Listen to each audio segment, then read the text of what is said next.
할 땐 언제나 돈 파는 가게. 안녕하세요. 돈 파는 가게 대표 사원 김강주입니다. 최근에는 금값이나 달러에 대한 질문이 많습니다. 특히 얼마 전에는 계속 오르기만 했던 금값이 크게 폭락했죠. 달러도 계속 약세입니다. 그러다 보니까 달러를 바꾸어 놓으신 분들의 걱정이 많습니다. 그래서 오늘은 올해 계속 오르기만 했던 이 금값의 전성시대가 끝나는 것일까? 또는 달러 강세 다시 오지 않는 것일까? 즉 달러 강세도 끝난 것일까? 그리고 금이나 달러 이 두 가지를 크게 걱정하지 않고 한꺼번에 잡는 방법은 없을까? 자, 그 이야기를 해드리려고 합니다. 자, 금값 폭락 11일입니다. 뉴욕 현지 시간 12월 인도분 금 선물 가격이 온서당 4.6% 금액 기준으로는 93.40달러 폭락했습니다. 결과적으로 1946달러 30에 거래가 되었는데, 자, 이것은 하락 금액 기준, 즉 93.40달러 떨어진 금액 기준으로 보면 2013년 4월 15일 이후 7년 만에 최대였다고 합니다. 그러니까 상당한 큰 충격이었죠. 또 4.6%가 하룻밤에 사라진 그 비율 기준으로 보더라도 올해 3월 13일 이후 5개월 만에 최대 비율이라고 합니다. 자, 그런데 이 금값은 지난 4일날 현지 시간 뉴욕 지난 4일날 온서당 2,000달러를 돌파했더랬습니다. 그 이후 그러니까 11일이죠. 불과 5영업일 만에 대폭락으로 전환된 셈인데, 그래서 사람들은 이제 그런 걱정을 합니다. 금값 전성시대 이대로 끝나는 것일까?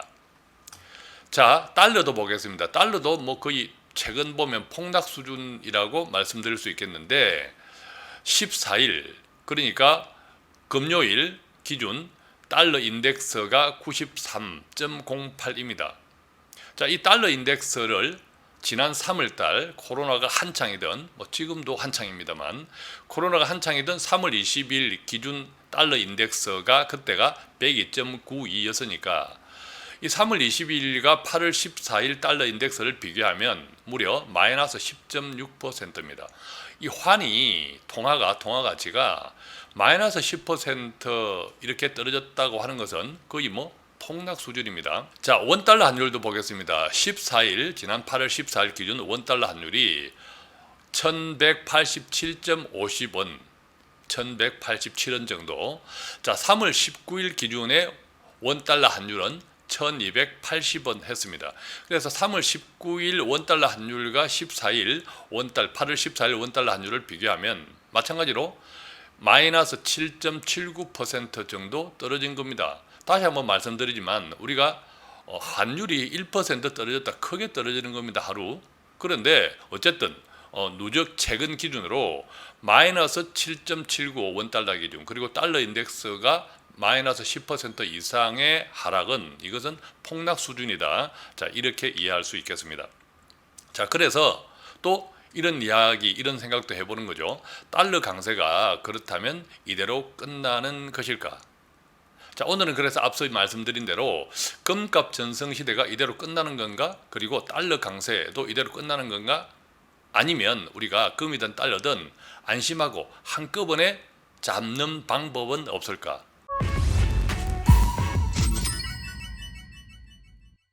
자, 먼저 금에 대한 오해부터 한번 정리하겠습니다. 이따가 뭐 내용을 계속 말씀드리겠지만 금하고 달러는 서로 아주 밀접하게 연관되어 있습니다. 그렇기 때문에 금과 달러를 같이 이해하는 것이 좋습니다. 오늘 제가 방송에서 금, 달러를 같이 말씀드리는 이유입니다. 자, 금에 대한 오해, 우리가 금을 안전자산으로 생각하고 있죠. 맞습니다. 안전자산입니다. 그런데 이 안전자산을 좀 구체적으로 들여다보겠습니다. 예를 들어서 우리가 경기 침체, 경제 불안, 그 자체에 대한 안전자산이라기보다 금은 그 결과로 달러, 채권, 우리가 이자, 그 다음에 주식시장 등 이 실물자산의 변동에 반응하는 안전자산입니다. 자, 조금 이해 안 될 수 있는데 제가 예를 들어 보겠습니다. 최근에 이제 경제 불안, 이 코로나로 인해서 전 세계 경제 불안 덮쳤죠. 그런데 오히려 주식시장은 계속 올랐습니다. 자, 이 금값을 단순하게 어떤 경기 침체나 경제 불안에 반응하는 안전자산이라고 한다면, 자, 경제 불안이 있으니까 금값은 상승하겠지만 안전자산으로, 이 경제 불안만으로 상승하는 것이 아니라 이따가 또 구체적으로 보겠지만 실질적으로는 주식이 상승했기 때문에 금값이 상승했습니다. 또 구체적으로는 달러가 떨어졌기 때문에 금값이 상승했고, 이자가 줄어들었기 때문에 인플레이션, 그것 때문에 이제 금값이 상승했다는 거죠. 단순하게 경기 침체나 경제 불안 그 자체보다도 그로 인한 실물 시장의 변화, 그것에 반응하는 안전자산이다, 금. 이렇게 이제 이해할 수 있겠고요. 자, 그래서 단순하게 뭐 주식 하락에 대비해서 안전자산은 아닌 겁니다. 이따가 보겠지만 오히려 금은 주식이 상승할 때 오르고요, 주식 하락하면 떨어지는 경향이 높습니다. 그래서 주식 가격이 떨어질 것에 대비해서 내가 금을 가지고 있겠다라고 하는 것은 얼핏 맞아 보이지만 정확하게 맞지 않다라는 거죠. 대신에 달러 가치 하락이나 또는 돈 가치 하락, 인플레이션에 대비하는 안전자산으로서는 맞다, 이렇게 이해하면 되겠는데, 자, 구체적으로 보겠습니다. 지난 40년 동안 미국채 10년물과 금값, 즉 이것은 그냥 은행 이자의 변화라고 보시면 됩니다. 미국채 10년물과 금값을 보니까 마이너스 상관계수를 가지네요. 자, 이 말은 무슨 말이냐면 국채 10년물 금리, 즉 금리가 낮아질수록 금값은 오르더라. 또 반대로 금리가 오를수록 금값은 떨어지더라. 자, 그 개수가 마이너스 0.66이더라 라는 거고요. 또 지난 40년 동안 달러 가치, 즉 달러 인덱스와 금값을 보니까 마찬가지로 상관계수가 마이너스입니다. 즉 역으로 거꾸로 움직인다는 거죠. 거꾸로 움직이는 확률이 더 높다. 자, 그래서 달러 인덱스, 달러 가치가 떨어지면 금값은 오르더라. 달러 가치가 오르면, 즉 달러 강세가 되면 금값은 떨어지더라. 자, 또 지난 40년 동안 S&P 500, 우리가 미국의 주요 지수죠. S&P 500과 금값을 보니까 이 상관계수가, 자, 이것은 플러스입니다. 자, 플러스 0.72. 무슨 이야기입니까? S&P 500, 즉 주식시장이 오를수록 금값도 오르더라라는 겁니다. 자, 그러니까 우리가 단순하게 금을 안전자산이라고 이해할 때 이것을 주식시장과 반대되게 움직이는 안전자산이다. 즉 주식시장이 하락하면 금은 오르네, 이것이 아니라 오히려 주식시장은 오를 때 금값도 오르더라. 반대로 은행 이자 그리고 달러에 대해서는 금값은 반대로 움직이더라. 자, 이렇게 이해할 수 있겠죠. 자, 달러에 대한 오해 좀 구체적으로 보면 이렇습니다. 영원한 안전자산이 아니다라는 겁니다. 우리가 특히 한국 이 달러에 대한 선호가 굉장히 높죠. 뿐만 아니라 아시아 신흥국은 달러에 대한 선호가 높습니다. 그것도 이따가 이유 간단하게 설명해 드리겠지만, 그러나 어쨌든 달러는 영원한 안전자산이 아니다라는 거죠. 우리가 이제 국제적으로 달러 가치를 달러 인덱스라고 합니다. 달러 가치를 표현하는 것을 달러 인덱스라고 하는데, 이 달러 인덱스가 본전이 바로 100입니다.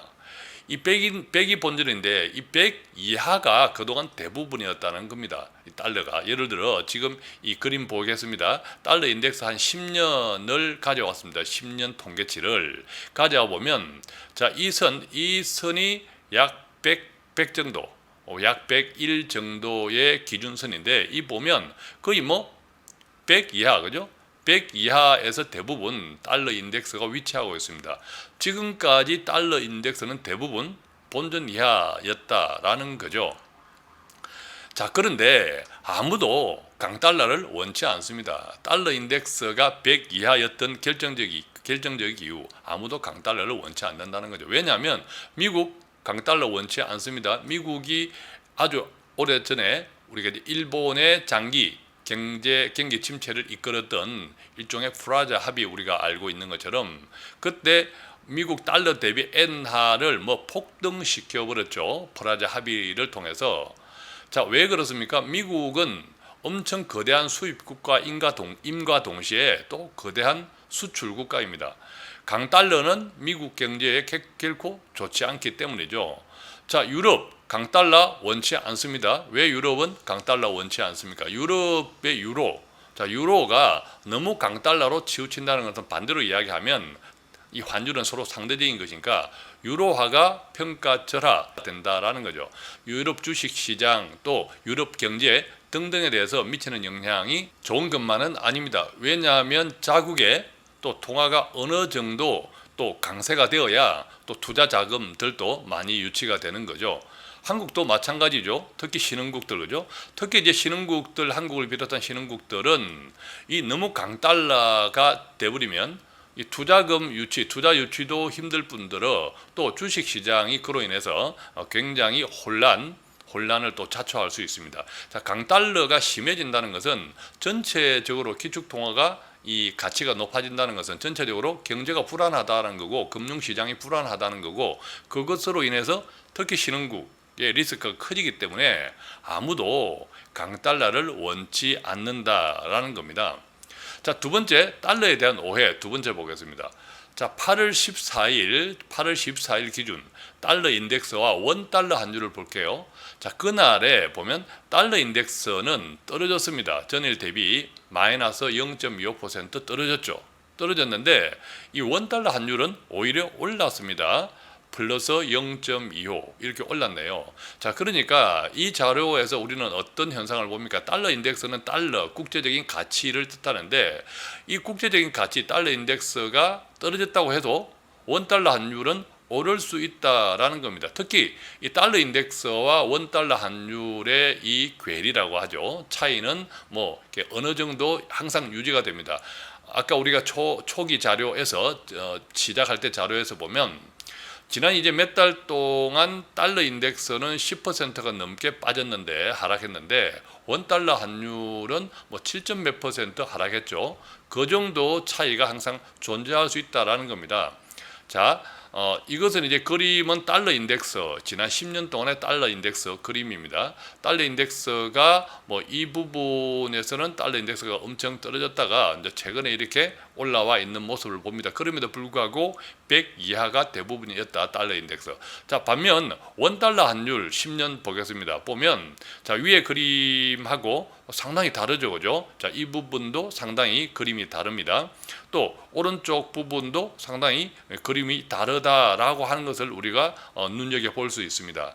자, 이 달러 인덱스와 원달러 환율은 명백히 다른 이유. 자, 달러 인덱스는 전 세계 글로벌 기준이고 원달러 환율은 미국과 한국과의 관계 또 한국의 경제의 관계 자, 이런 것에서 바로 비롯되기 때문인데 자, 구체적으로 보겠습니다. 달러 인덱스는 세계 주요 6개국 통화 대비 달러화의 평균 가치를 뜻하는데 이때 주요 6개국의 첫 번째는 유럽 연합 유로 이게 이제 가장 큰 비중을 차지하고 그 다음에 일본엔, 영국 파운드, 뭐 캐나다 달러, 노르웨이 크론에 그리고 스위스 프랑. 자, 이들 6개 나라의 통화 대비 달러화의 상대적인 가치다라는 거죠.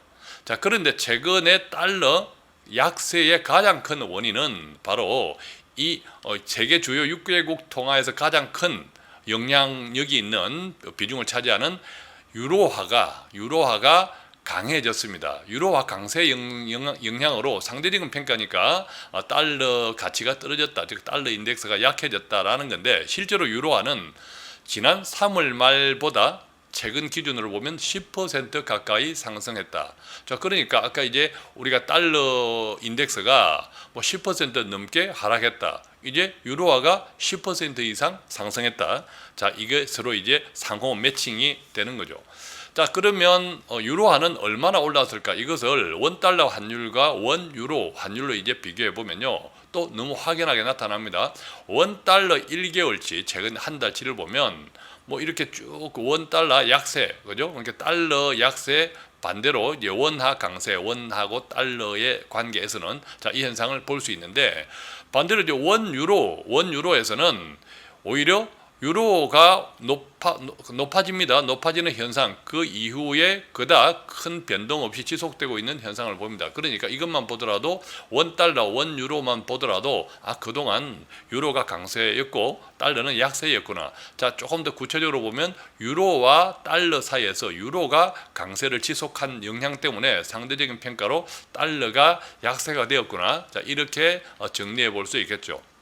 자, 그래서 이 최근에 달러 약세 원인은 먼저 첫 첫 번째 절대적 요인은 바로 엄청난 달러입니다. 자, 상대적 요인과 절대적 요인이 있는데 달러가 워낙 많이 공급되었습니다. 바로 이제 코로나 때문에 최근 이게 미국 재무부의 현금 보유량이 3월 중순 4천억 달러 수준이었는데 최근에는 뭐 1조 7천억 달러 수준으로 뭐 4배 이상 크게 증가해 있다고 합니다. 지금까지 돈을 많이 풀었는데 앞으로도 돈을 많이 풀 수 있는 실탄을 엄청나게 쟁여 놓고 있다. 자, 이것이 달러 공급이 많아졌으니까 달러 가치가 떨어지는 절대적 요인이 되었지만 상대적 요인은 조금 전에 우리가 본 것처럼 유로 강세, 유로화가 강세가 되면서 이 상대적 요인으로 또 상대적으로 달러가 떨어졌다는 건데, 근데 이제 유로화도 사실 강세가 될 유로화가 강해질 이유는 뭐 없습니다. 왜냐하면 똑같이 코로나 유럽에도 엄청난 영향을 끼쳤고 또 유럽 돈도 엄청나게 풀었죠. 자, 그렇다면 왜 유로화가 강세였을까? 자, 이것은 유로화가 그동안 많이 유럽의 기준, 그 경제 기준에 비하면 그것보다 너무 많이 떨어졌었다. 그래서 오히려 이제 유로화가 강세보다는 다시 회복되었다. 어느 정도 전평가가 회복되었다. 자, 이렇게 이해하는 측면이 맞다고 봅니다. 자, 그렇다면 이제 우리가 달러 강세가 이대로 끝일까? 자, 이 질문에 답해 보면요. 첫 번째, 절대적 요인, 엄청난 달러는 여전히 유효합니다. 그리고 조금 전에 이제 보았듯이 미국 재무부의 달러 보유량이 1조 7천억 달러. 자, 이것을 여전히 실탄을 쥐고 있다는 것은 언제든 돈을 풀겠다. 지금 이제 뭐 엄청난 재정 부양을 재개할 계속 이제 이어질 것들을 부양책 준비하고 있지 않습니까? 그렇기 때문에 약세 지속이 가능하다. 절대적 요인으로 엄청난 달러가 계속 앞으로도 공급될 것이기 때문에 달러 약세는 지속이 가능하겠다. 자, 두 번째 상대적 요인으로 등장했던 이제 유로의 가치 회복, 즉 유로 강세. 는 뭐 대부분 이제 유로화가 저평가 국면이 이제 어느 정도 끝났다라고 평가합니다. 자, 그렇기 때문에 상대적 요인으로 인한 추가 약세는 조금 제한적이다라고 보면 이 절대적 요인에서 엄청난 달러가 결국 달러 약세에 계속 영향을 줄 건데, 그렇지만 지금까지도 계속 이제 달러를 계속 많이 풀어왔기 때문에 똑같이 달러를 공급해왔던, 유동성을 공급해왔던 뭐 그런 수준이라면 그닥 지금 이 이후에 달러 약세가 더 또 도드라지는 뭐 그런 것은 없겠다, 이런 생각을 해봅니다. 중요한 것은요, 세 번째입니다. 왜냐하면 이제 아까 우리가 달러 인덱스랑 원달러 환율은 다르게 움직인다. 즉 이제 큰 틀에서 방향성은 같아도 그 구체적인 역량은 다르다라는 것을 이해했다면 한국 등의 이머징 화폐와 이제 온도차, 자, 이것은 있겠다. 이것은 또 우리가 이해하셔야 됩니다. 왜 우리가 관심이 있는 것은 사실은 뭐 원 유로 환율이 아니라 당장에 우리가 원달러 환율이기 때문에, 자, 3번 한국 등 이머징 화폐와 온도차가 있겠다. 자, 이것은 조금 이제 감안을 하셔야 되는데, 그럼 이 부분 한국 등 이머징 화폐와 온도차가 있겠다라는 부분을 볼 때 왜 온도 차이가 날까? 왜 이머징일까? 왜 신흥국일까? 자, 이것을 기억해 두시면 되는데, 우리가 하는 거, 이머징이라고 이야기하는 것도 신흥국이라고 이야기하는 것은 한마디로 뭐 금융 리스크에 취약합니다. 또 경제 위기와 불안, 또 침체에 가장 큰 영향을 앞서 받는 지역이 바로 이머징 신흥국이죠. 자, 이때 이머징 신흥국들은 뭐 아시아 대부분의 국가들, 일본을 제외한, 그리고 또 남미 이런 국가들이 다 이제 아프리카 이런 국가들이 다 이제 포함되어 있죠. 자, 이런 이머징 신흥국가들은 지금도 이 금융 리스크가 여전히 있습니다. 최근에 이제 특히 리라화가 급락했죠. 그리고 이제 남아프리카 공화국은 국제통화기금 IMF에 긴급 대출을 신청했고, 또 뭐 아르헨티나는 부채 뭐 구조조정을 뭐 긴급히 합의하기는 했지만 여전히 불안이 계속 지속됐다라는 거죠. 또한 뭐 코로나 2차 유행, 자, 이것도 전 세계적인 현상이지만 특히 이제 이머징이나 신흥국은 그 영향이 다른 선진국에 비해서는 더 커진다라는 거죠. 또 이제 경제 침체, 지속 등 이런 여전한 이제 불안 요인들이 있기 때문에 자, 이런 것들을 우리가 잘 감안해서 우리가 달러 약세 자체가 그냥 전 세계 공통이 아니라 특히 한국 등 이머징에는 조금 더 오히려 나쁘게 영향을 미칠 수 있다. 즉 달러 강세로 전환될 여지가 언제든 있다. 자, 이렇게 조금 이제 정리해 보면 되겠고요. 뿐만 아니라 이제 이 달러 방향성에 대해서는 미국 대통령 선거도 크게 현실적으로 작용을 하고 있습니다.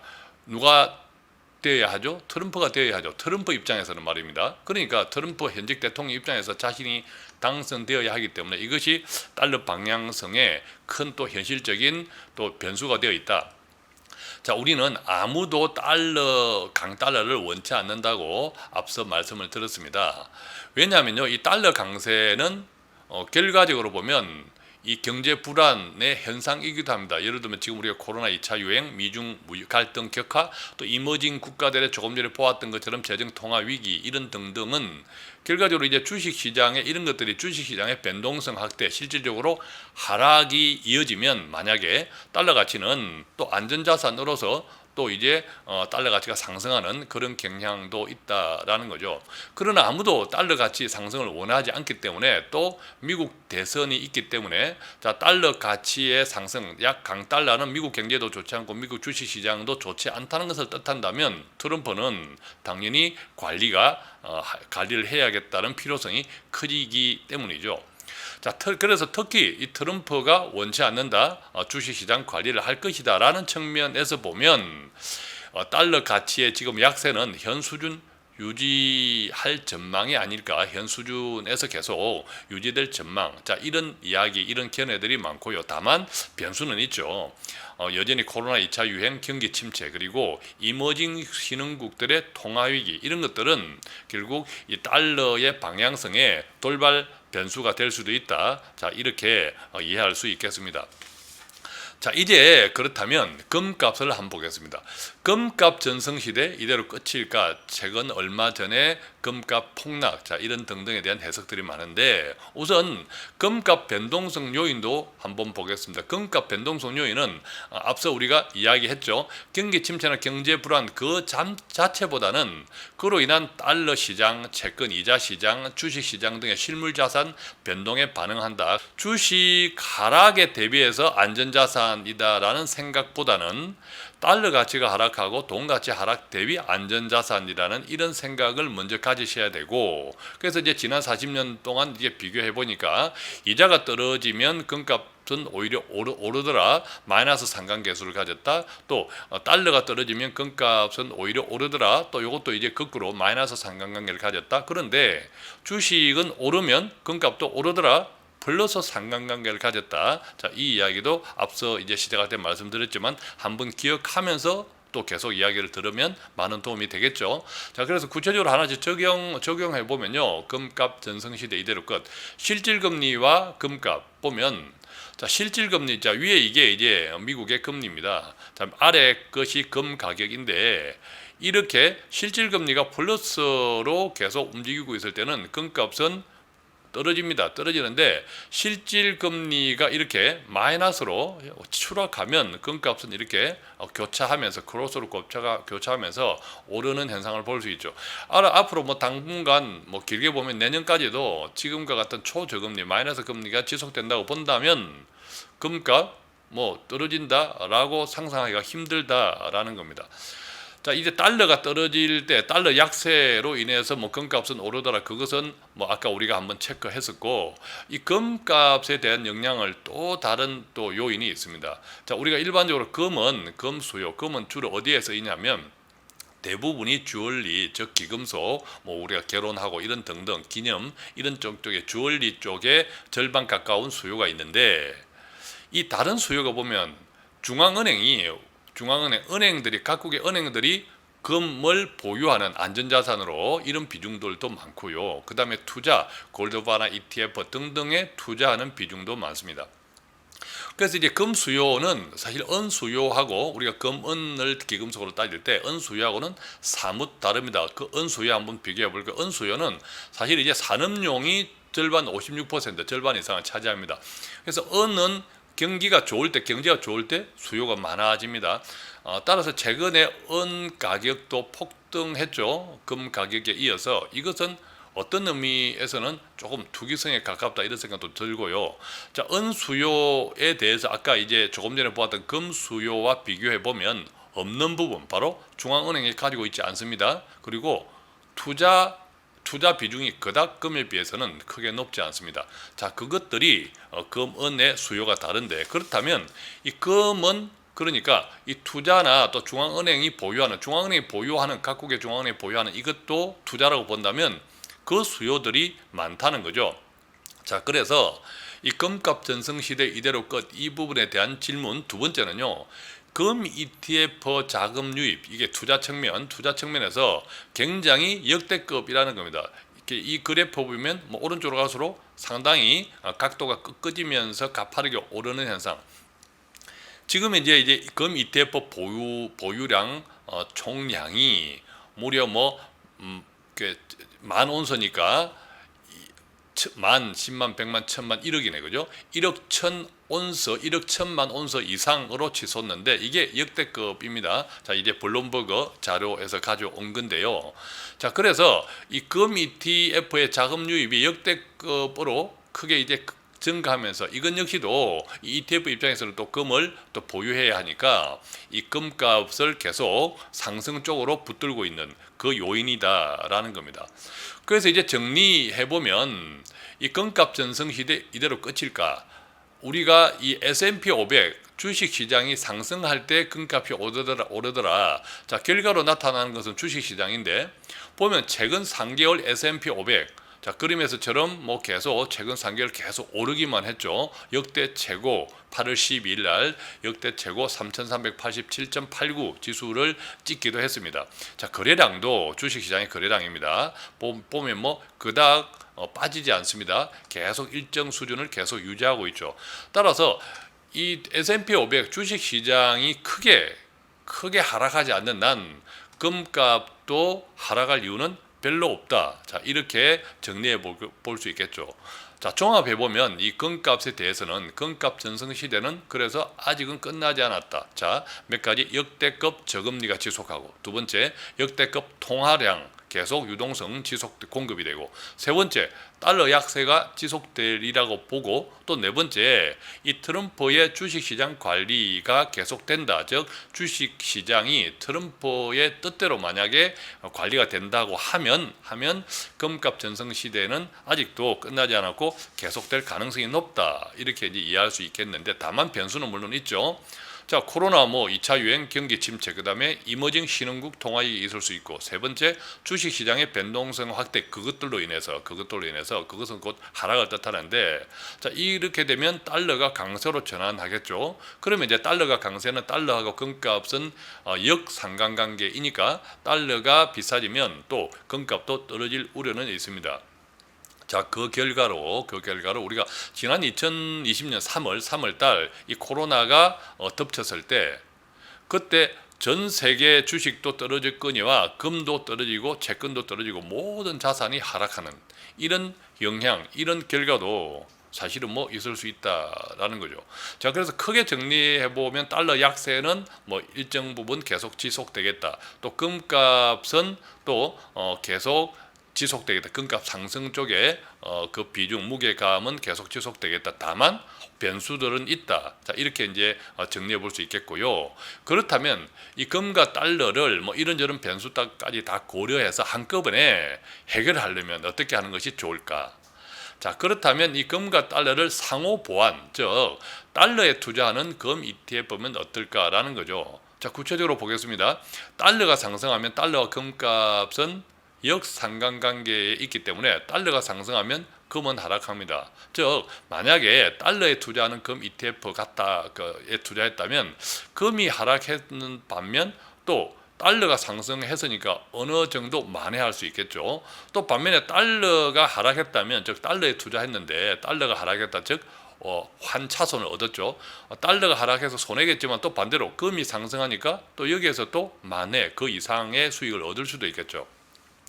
또 반면에 이제 주식이 하락한다. 자, 주식이 하락한다라고 하면 우리가 이제 달러 상승, 왜 달러 상승입니까? 전 세계 주식 위험 자산이 하락하면 경기 침체 불안이 커지면서 안전자산인 또 안전자산의 기능이 달러가 작용을 하면서 달러 가치가 올라갑니다.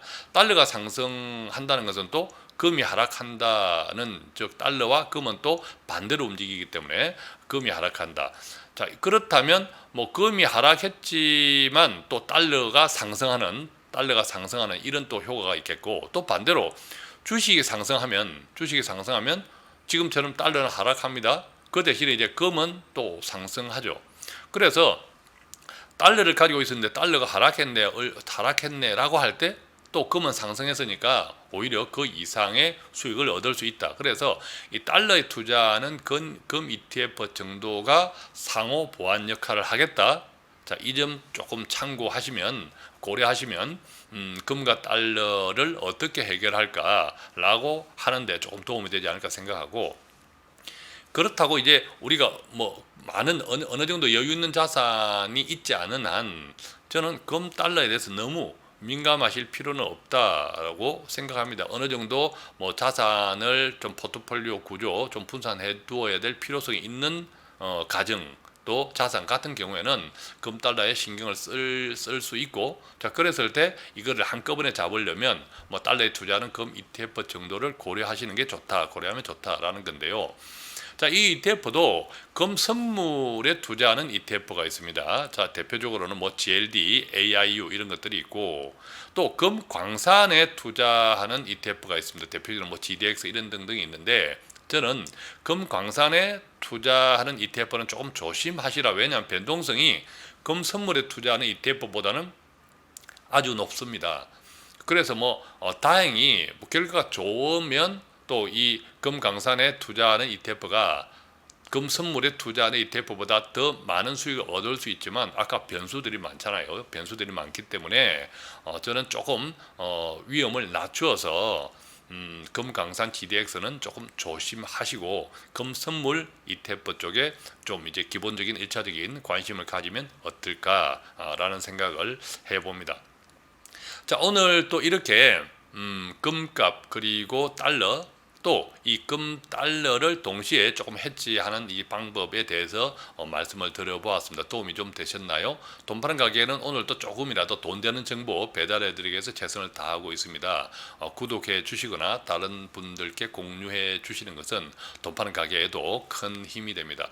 간단한 문의는 02-5360-153 또 카톡 플러드 친구 1대1 채팅창 통해서 문의하시면 아는 범위 내에서 성실하게 답해 드리겠습니다. 고맙습니다.